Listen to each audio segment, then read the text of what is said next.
क्या विज्ञान की मदद से सुपर हीरो बना जा सकता है, जैसे लोहा मानव, चमगादड़ मानव, मक्कड़ मानव या सुपर मानव? हाँ जी, बिल्कुल बनवा देंगे। खाओ माँ कसम।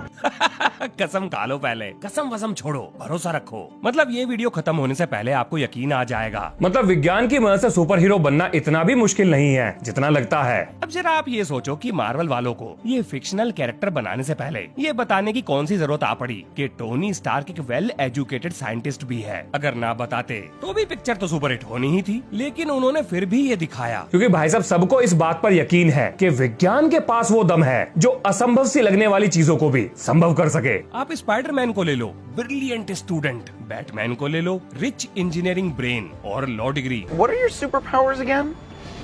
I'm rich.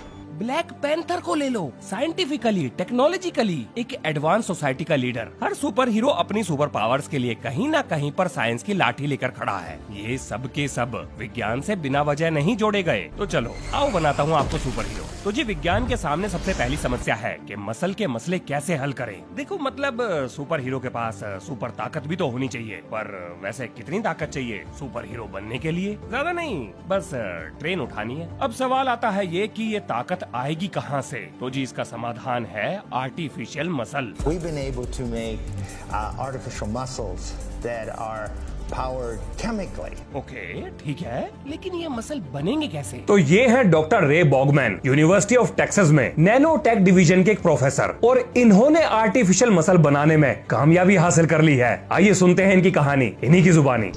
Our muscles are about 500 times weaker than these chemically powered artificial muscles. So you're talking about enhancing human muscle power by 500 times. If you had a suit made of our special artificial muscles, you would be able to lift 50 tons. These incredible muscles may help you lift a train. अब देखो आपके दिमाग में सवाल आएगा कि इस muscle को बनाने में कौन से मसाले का इस्तेमाल किया गया होगा। तो जी उस मसाले का नाम है निटिनॉल। अब ये निटिनॉल क्या है, आओ समझाता हूँ। तो जी निटिनॉल है एक मेमोरी मेटल अलॉय, यानी कि एक सुपर अलॉय, या आप इसे हमारी धरती का वाइब्रेनियम भी कह सकते हो। अब इसकी खास बात ये है कि आप इसे कितना भी मोड़ तोड़ लो, लेकिन जैसे ही गर्म करोगे ये वापस अपनी पुरानी शेप ले लेगा। और ज्यादा गर्म करने की जरूरत नहीं है, बस थोड़ा सा टेम्परेचर ऊपर ले जाओ और ये पार्टी बदल लेगा। अब एटॉमिक लेवल पर ये काम ये कैसे कर पाता है, क्यों कर पाता है, इसको समझाने में तो एक पूरा लेक्चर लगेगा। फिलहाल के लिए आगे चलो। तो जी अब प्लान ये है कि अपने को एक सूट बनाना है जिसमें निटिनॉल के स्प्रिंग होंगे, जिनका टेम्परेचर रेगुलेट करके यानी कि बदल कर हमारा सुपर हीरो पावर जनरेट करेगा। अब देखो अगर आपके दिमाग में ये शक हो रहा है कि भैया ये मांसपेशियों की जगह कैसे ले सकता है, मतलब कोई लॉजिक या सेंस है इस बात का? तो वेल बिल्कुल है। देखो अगर आप अपने शरीर के बारे में थोड़ा बहुत जानते हो तो आपको पता होगा कि हमारी मांसपेशियां सिर्फ खींच सकती हैं, पुल कर सकती हैं, पुश नहीं कर सकती। ये एक वेल नोन साइंटिफिक फैक्ट है। तो इसका मतलब क्या हुआ? तो इसका मतलब ये हुआ कि अगर मसल पुल करके पावर जनरेट करती है तो बिल्कुल सेम तरीके से जब निटिनॉल का वायर गर्म होगा तो वो अपनी पुरानी शेप ले लेगा, यानी कि पुल करेगा। अब जब वो पुल करेगा तो अपने आप ही पावर जनरेट हो जाएगी। रुको आसान भाषा में समझाता हूँ। आप अपने हाथों को गौर से देखो। सबसे ऊपर है आपकी स्किन, उसके बाद है मांसपेशियां, फिर पाइपिंग सिस्टम यानी कि आर्टरीज, वेन्स, कैपिलरीज, और भैया आकार देने के लिए हो गई हड्डी। अब एक हड्डी को दूसरी हड्डी से जोड़ने के लिए प्रकृति ने लगाए हैं लिगामेंट, और मांसपेशी को हड्डी से जोड़ने के लिए टेंडन लगाए हैं। अब हमने अपने सूट में इस कलाकारी की हूबहू नकल करी है। कैसे? देखिए स्किन की जगह आ गई सूट की लेयर, उसके नीचे निटिनॉल की स्प्रिंग्स जो काम करेंगे मांसपेशी की जगह पर, क्योंकि ये मांसपेशी की तरह कॉन्ट्रैक्ट और रिलैक्स हो सकते हैं। अब आपका दिमाग इन मांसपेशियों को कैसे कंट्रोल करेगा ये हम आगे डिस्कस करने वाले हैं। अब सवाल आता है ये कि ये सूट में फिट कैसे होंगे? तो जी ये है एक इंजीनियरिंग डिजाइन की समस्या। अब ये इंजीनियरिंग डिजाइन किस चिड़िया का नाम है? तो जी किसी समस्या को सुलझाने के लिए डिजाइन करे जा रहे सामान के पीछे भरे गए इंजीनियरिंग के पर्चे को मशीन डिजाइन या इंजीनियरिंग डिजाइन कहते हैं, यानी मेरा सब्जेक्ट जो मैं पढ़ाता हूँ। तो थोड़ी देर के लिए मान लेते हैं कि हमने अपने निटिनॉल के स्प्रिंग को सूट के अंदर फिट कर दिया।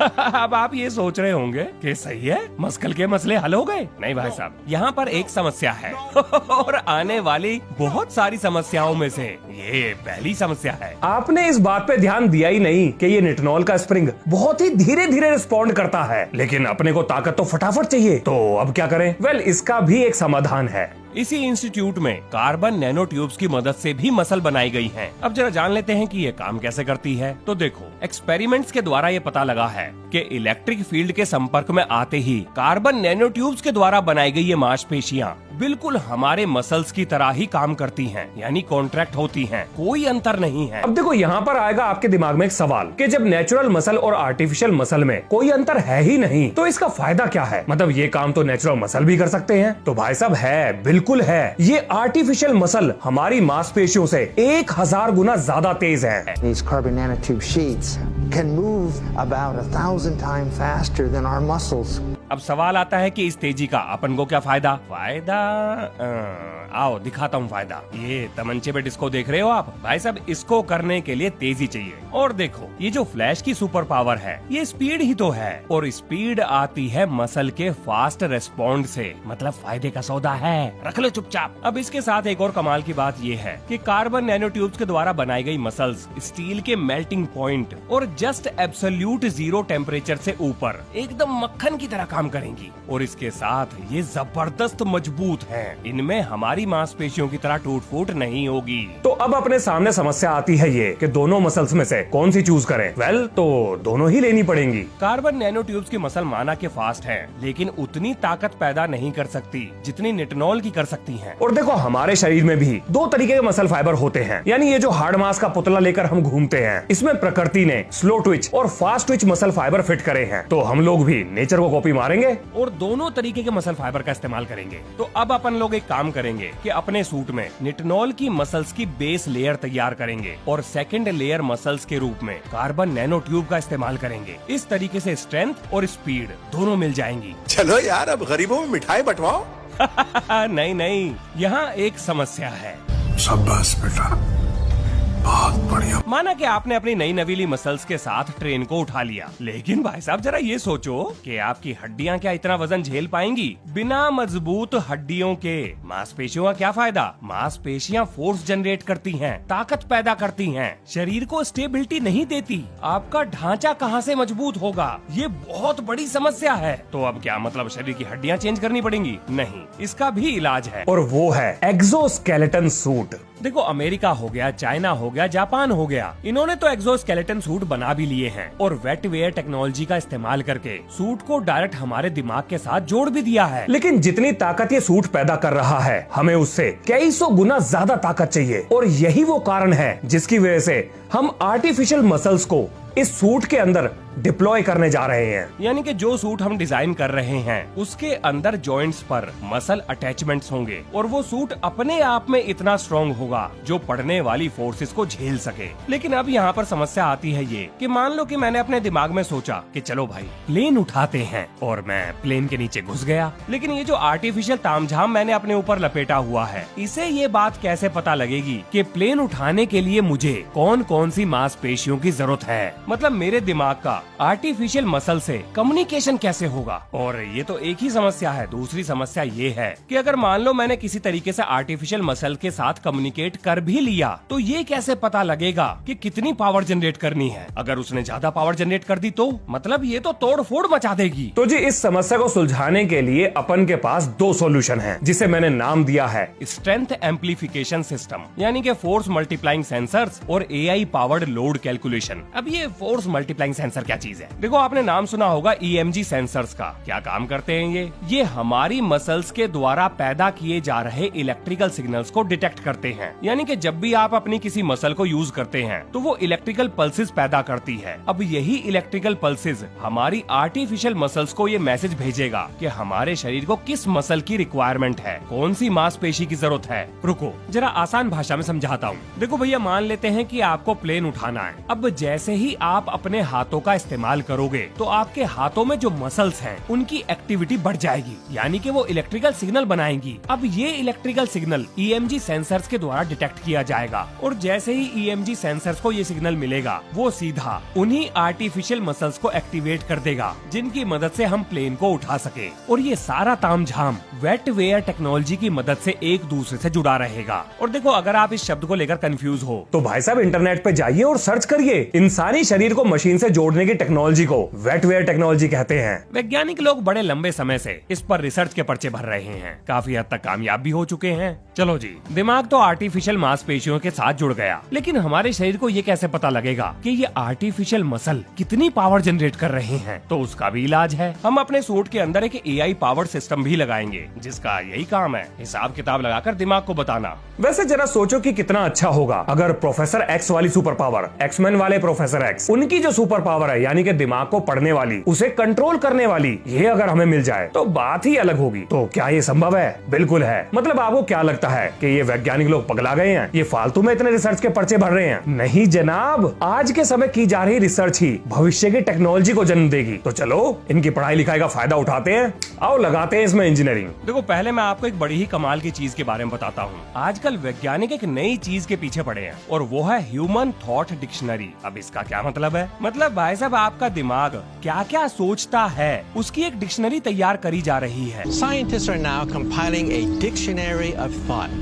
We can determine more or less what you are thinking about, an object or an animal. और ये काम कैसे कर रहे हैं ये लोग? तो इसे सोफिस्टिकेटेड टेक्नोलॉजी के नाम पर इन्होंने सीक्रेट रख लिया है। इसकी कोई भी जानकारी पब्लिक डोमेन में इनके द्वारा नहीं दी गई। मतलब साइंटिस्टों का ये कुनबा कुछ तो खिचड़ी पका रहा है, लेकिन इस खिचड़ी में कौन सा और कितना माल मसाला डाला जा रहा है इसकी जानकारी नहीं है। और देखो, बात भी सही है। अगर आपको ये पता लग जाए कि सामने वाला क्या सोच रहा है, तो आप उसके विचार के हिसाब से अपने डिसीजंस को बदलकर फायदा उठा सकते हो। मतलब ये तो ऐसे हो गया जैसे कि आपको भविष्य में होने वाली घटनाओं के बारे में पहले से ही पता हो। तो देखो, इस टेक्नोलॉजी को छुपाना तो बनता है, लेकिन इस टेक्नोलॉजी के साथ प्राइवेसी और एथिकल कंसर्न भी जुड़े हुए हैं। मतलब आपकी प्राइवेसी का क्या? तो भाई साहब, जब अमेरिकी सरकार के सामने प्राइवेसी का मुद्दा उठा तो उनका कुछ ये रिएक्शन था।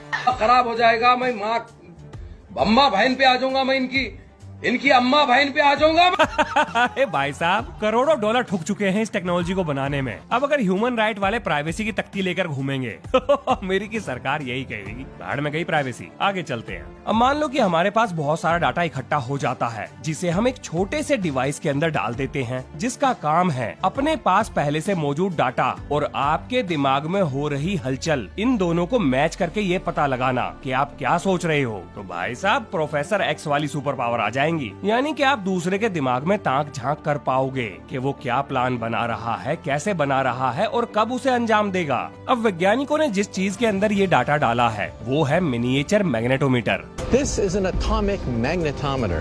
It's designed to detect even the tiniest magnetic fields emitted by the brain. And if we could have something in the field with us that we could use for that, that would be an unbelievable asset to law enforcement. A machine could be used on this guy to reveal where he's hidden my bag. अब भाई साहब, यही device आपके suit में लगाया जाएगा, जो अपने पास मौजूद डाटा और सामने वाले के दिमाग में हो रही हलचल को मैच करके आपको ये बताएगा कि सामने वाला क्या सोच रेला है। लेकिन दूसरे के दिमाग में हो रही हलचल को जान के अपना क्या फायदा होगा? मान लो जी, किसी ने बॉम्ब लगाया है। अब मान लेते हैं कि पुलिस ने 10-20 लोगों को धर लिया। तो भाई साहब, जिसने ये बॉम्ब लगाया होगा उसके दिमाग की एक्टिविटी बाकी लोगों से ज्यादा ही होगी, क्योंकि उसे सब कुछ बिल्कुल सटीकता से पता होगा। ये तो एक उदाहरण हो गया। मान लो किसी ने किसी का मर्डर कर दिया। अब जिन लोगों पर शक है उन्हें सामने खड़ा कर लो, उनकी ब्रेन एक्टिविटी को नोट कर लो, मामला क्लियर हो जाएगा। अब आप सोच रहे होंगे कि ये तो बढ़िया चीज है, फिर इसे हर जगह अप्लाई क्यों नहीं करते? देखो भाई साहब, समस्या ये है कि अगर इस टेक्नोलॉजी का यूज बहुत ज्यादा कॉमन हो गया तो इसका गलत इस्तेमाल भी हो सकता है। As we all know, greater the superpower, greater will be the responsibility. देखो भैया, शक्ति और ताकत जिम्मेदार और समझदार आदमी के हाथों में ही सुरक्षित रहती हैं। अकल के अंधे के हाथ में पकड़ा दो, वो पूरी दुनिया का शमशान बना देगा।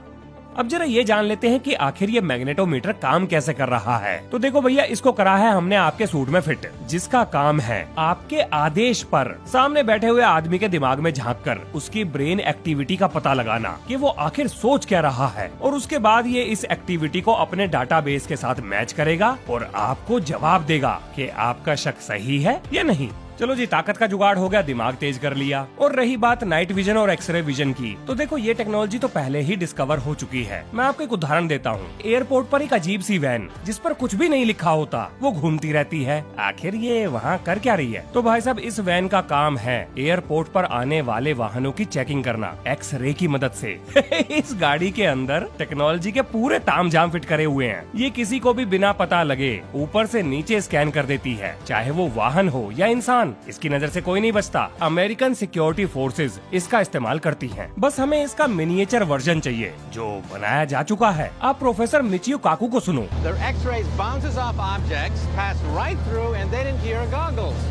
In this way, you can see right through objects. Because there's X-rays everywhere scattering into your eyes. तो देखो भैया, यहाँ से बिल्कुल क्लियर हो गया कि आंखों के टिमटिमाने में कोई दिक्कत नहीं होगी। ये दिन रात अंधेरे धुएं काले उजाले सब जगह एकदम चकाचक तरीके से काम करेंगी। अब चाहिए अपने को सुरक्षा का जुगाड़ और सेल्फ हीलिंग एबिलिटी, जिसमें हम थोड़ा बहुत नैनो टेक्नोलॉजी का माल मसाला भी डालेंगे। अब यहाँ से क्या निकल कर आएगा वो देखो। तो देखो, नैनो टेक्नोलॉजी को समझाने के लिए मैं अपनी पुरानी वीडियो की यहाँ पर एक क्लिप प्ले करने वाला हूँ। उसमें मैं ये पहले ही डिस्कस कर चुका हूँ, वहाँ से समझ में आ जाएगी। पहले इसे देख लो, फिर आगे चलते हैं। तो इनका नाम है विलियम शी, मतलब वैसे तो ये ही है, लेकिन नाम में शी है। इनके द्वारा खोजी गई टेक्नोलॉजी आपके डीएनए मॉलिक्यूल को किसी भी आकार में ढालकर, मतलब एक नैनोबॉट में बदलकर, भाई साहब शरीर में होने वाली टूट फूट यानी कटना छिलना जलना हर चीज को फटाफट रिपेयर कर देगी। और इन्होंने ये काम कैसे किया, ये जानकारी पब्लिक डोमेन में नहीं है। मतलब आप ये कह सकते हो कि अभी के लिए ये एक टॉप मिलिट्री सीक्रेट है। तो मेरे कहने का मतलब ये है कि मुझे एग्जैक्टली नहीं पता कि इस टेक्नोलॉजी को बनाने में इन्होंने क्या खिचड़ी पकाई है। और अभी के लिए ये टेक्नोलॉजी अंडर डेवलपमेंट है और बहुत सीक्रेटली इसको गुपचुप तरीके से डेवलप किया जा रहा है। अब देखो, अपना वर्जन ये है कि अगर हम इस टेक्नोलॉजी को वेटवेयर टेक्नोलॉजी के साथ जोड़ दें तो भाई साहब थोड़ा सा बदलाव करते ही ये चीज युद्ध के मैदान में बवाल कर देगी। क्योंकि अब हमें अपने एक्सोस्केलेटन सूट के हर तार को दिमाग से जोड़ने की जरूरत नहीं है। यानी अब हमारे शरीर का कोई भी हिस्सा दिमाग और एक्सोस्केलेटन सूट के बीच में कनेक्शन का काम करेगा। यानी ये डीएनए वाली टेक्नोलॉजी एक लिंक का काम करेगी, एक जोड़ का काम करेगी। लो जी, अगर गोली वोली लग गई तो बॉडी भी रिपेयर हो जाएगी। एक और काम निपट गया। देखो, अब हमने अपने सुपर हीरो के अंदर साइंस की मदद से बहुत सारी पावर डाल दी, लेकिन कुछ कमी लग रही है। मतलब इसको उड़ना भी तो चाहिए, तो चलो उड़ाते हैं इसको। तो देखो, उड़ने में तो अपन को दिक्कत होने वाली है ना, क्योंकि उसका जुगाड़ हमने पहले से ही बना रखा है। बस इसका छोटा वर्जन चाहिए, सूट के अंदर फिट करेंगे और लेकर उड़ चलेंगे। तो जी, क्या अब अपना सुपर हीरो तैयार है? हाँ जी, बिल्कुल। लेकिन इसमें एक समस्या है। हाँ, एक और है। आपने दुनिया भर का तामझाम इकट्ठा कर लिया और पैक होकर सुपर हीरो बन के घूमने चल दिए। लेकिन जरा आपने ये सोचा कि भाई साहब इस जुगाड़ को चलाने के लिए जो ऊर्जा चाहिए वो कहाँ से आएगी?